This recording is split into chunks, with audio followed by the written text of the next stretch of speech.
Se todas as diferenças, então, existentes no comportamento já são modeladas em uma sociedade, resulta da maneira da organização, de como foi organizadas as relações entre os indivíduos, e é por meio delas que se estabelecem os valores e regras de conduta que norteiam a construção da vida social e econômica, como fica então a individualidade, como fica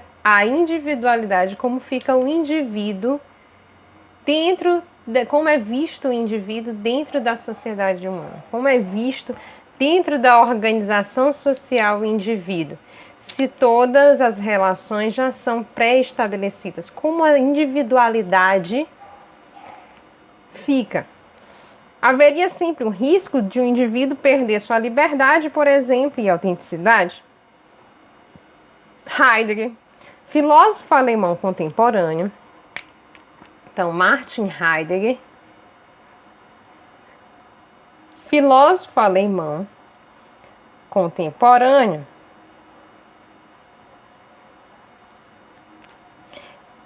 alerta para o que chama o mundo do si.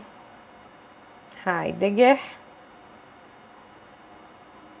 alerta para o que chama de mundo do si, pronome reflexivo que equivale ao impessoal agente. Veste-se como se pensa-se como, não como cada um gostaria de se vestir, comer ou pensar, mas como a maioria faz. Será que esses sistemas de controle da sociedade aprisionam o indivíduo numa rede sem saída?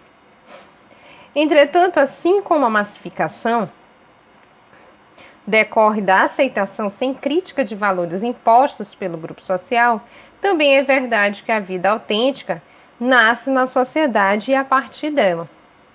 Justamente aí encontramos o paradoxo de nossa existência social. Se o processo de humanização, então, não é de civilização, é de humanização, de me tornar humano e não de me tornar civil. Se o processo de humanização se faz por meio das relações pessoais, da relação de um humano com o outro, não da civilização. A relação o que é civilização? É a relação dos meus direitos em sociedade. Isso me torna um civil, um civilizado, entre aspas, né? E o processo de humanização é de um indivíduo com o outro.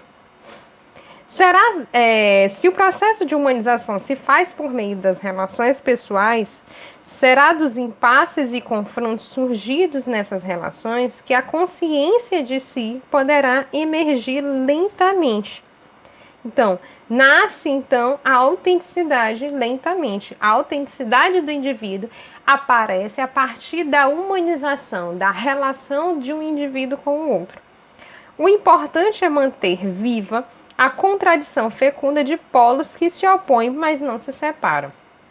Ou seja, ao mesmo tempo que nos reconhecemos como seres sociais, também somos pessoas, temos uma individualidade que nos distingue dos demais. Não somos iguais a todos igual, por exemplo, numa colmeia ou numa comunidade de formigas.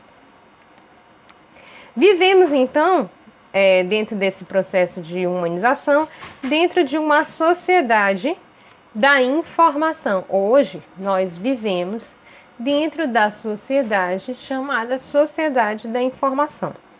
A formidável revolução da informática, né, dos meios tecnológicos, faz sentir na cultura, nos apresenta dentro da cultura contemporânea, nossa cultura atual. Voltando no tempo, imaginemos a mudança de paradigma que representou na Grécia Antiga a introdução, por exemplo, do alfabeto fonético. E no Renascimento, o que significou a democratização do saber pela invenção dos tipos móveis, engenho que deu início à era da imprensa, por exemplo. Na contemporaneidade, os textos que circulavam nos livros, revistas e jornais se integraram às imagens e aos sons. Primeiro pelo cinema, pela televisão, depois por todos os canais que as recentes descobertas tecnológicas tornaram disponíveis no campo da automação robótica Então, a nossa era da informação, que é a era que nós estamos vivendo, é a era da sociedade do conhecimento rápido, né? Então, a partir do momento que a gente absorve um conhecimento em 1 minuto, em 2 minutos, ou no mesmo segundo que a gente acabou de conhecer ou acabou de saber uma coisa, ele já se modificou, já tem uma nova abordagem sobre aquele mesmo assunto. E a era da tecnologia e a era da informação tem cada vez sido mais veloz. Então, a influência da mídia, da internet, acelerou o processo de globalização e de informação. E modificou também essa humanização, modificou as relações da sociedade, como os indivíduos se conectam, né? Se comunicam. Hoje nós não nos comunicamos um com o outro, nós nos conectamos um com o outro. Então, a partir de uma rede de comunicação que nos coloca em contato com qualquer pessoa ou grupo em todos os lugares do planeta.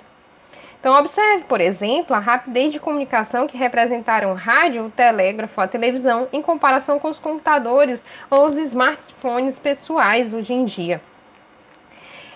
Possibilitam troca de arquivos, acesso a bancos de dados internacionais, divulgação de pesquisas, correio eletrônico, discussão em tempo real em temas os mais variados. Aparelhos eletrônicos cada vez menores. Hoje nem tanto, né? Tem alguns até maiores.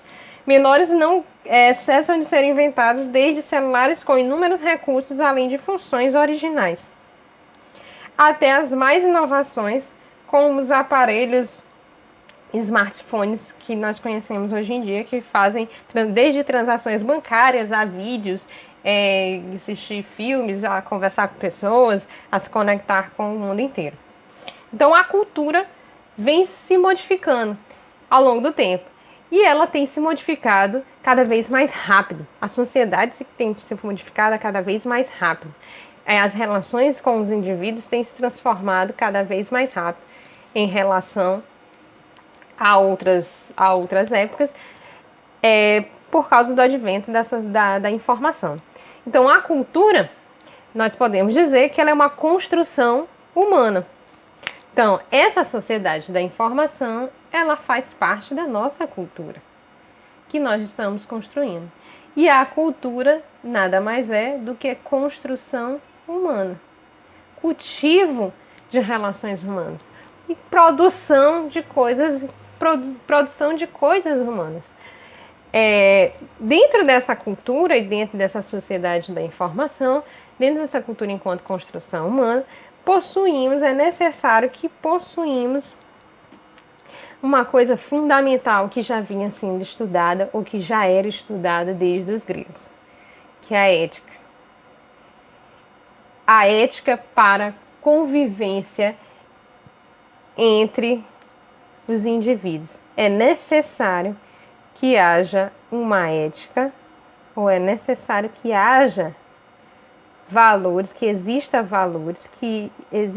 ética para conviver em sociedade, até mesmo nessa sociedade da informação que nós conhecemos.